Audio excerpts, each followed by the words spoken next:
మనమే విశ్వాసులమైన మనము ఆయనకి స్వాస్యం అంటారు.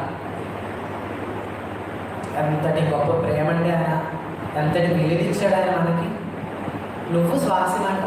నువ్వేదో ఇప్పుడు సంపాదించుకుంటా భూములు, బిల్డింగ్స్, ఇవి స్వాస్యం కాదు. నువ్వు శ్రావణ నా స్వాస్యం, శ్రావణ ఆస్తి. అలా మనకి ఎంతటి ఘనతనిచ్చాడు ఆయన.